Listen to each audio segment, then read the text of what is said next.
GST 2.0 का लाभ सीधे ग्राहकों को मिले, शासन और प्रशासन की यही मंशा है। आगरा व्यापार मंडल और जीएसटी अधिकारियों के बीच हुई बैठक में ये बात कही गई। इस मौके पर जीएसटी को लेकर फैली भ्रांतियों को भी दूर किया गया। मैं आपको बता दूं कि जीएसटी की दरों में आए बदलाव को लेकर ग्राहकों व व्यापारियों में खुशी की लहर देखने को मिल रही है। आगरा व्यापार मंडल के आह्वान पर यहाँ एकत्रित हुए हैं, जहाँ सभी इंडस्ट्रीज और ट्रेड एसोसिएशन के प्रतिनिधि शामिल हैं और ये पूरे प्रदेश में, पूरे देश में ये कार्यक्रम चल रहा है। ये जीएसटी 2.0 के अंतर्गत जिसको नाम दिया गया है, जो जीएसटी के रेटों में बदलाव हुए हैं, कम हुए हैं, तो उसमें जो भ्रांतियां हैं छोटी मोटी उनको दूर करने के लिए और इसका फायदा सीधे ग्राहकों को किस तरह मिले, ये मेन इस समय फोकस ऑफ एजेंडा है गवर्नमेंट का भी और हम लोगों का भी, कि अल्टीमेटली ग्राहकों को सामान नई दर के हिसाब से मिले। जो छूट सरकार की तरफ से मिली है जीएसटी दरों में कटौती की, उसका फायदा ग्राहकों को मिले।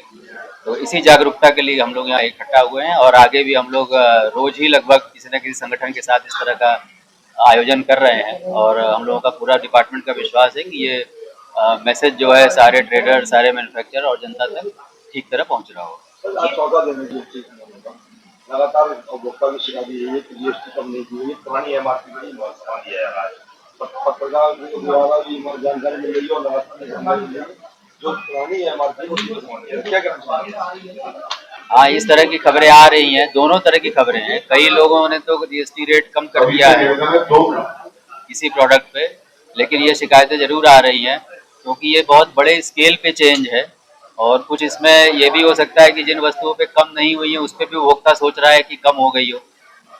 तो इसमें भी शिकायत के लिए गवर्नमेंट ने एक हेल्पलाइन नंबर भी दे रखा है और एक वेबसाइट भी लॉन्च है उसके लिए। तो उसका सिर्फ ये एक ही रास्ता है कि हम उसको जागरूकता के तौर पर इसको प्रचार प्रसार करें और जिससे कि सारे ट्रेडर्स और सारे डिस्ट्रीब्यूटर जो कटौती हुई है उसका लाभ सीधे ग्राहकों को उपलब्ध कराएं। यही हम लोगों का उद्देश्य है जागरूकता प्रोग्राम के माध्यम से। विभाग के साथ भी हमारी मीटिंग हुई थी। ऐसे में व्यापार मंडल अपना ये कर्तव्य समझता है कि व्यापारी और विभाग दोनों को हम आमने सामने बैठा कर, व्यापारियों की कोई मन स्थिति स्त्री है, सारा सब कुछ किसमें क्या होगा, क्या सुधार होगा, उस बारे में आज ये गोष्ठी रखी गई। मैं व्यापारी भी हैं, क्वेश्चन प्रश्न का अभी सत्र चलेगा। उस सत्र में जो व्यापारियों की भ्रांतियां, व्यापारियों के मन में कुछ संशय है, आईटीसी कैसे मिलेगी, नई रेटें कैसे लागू होगी, उस पर भी अभी विचार किया जाएगा।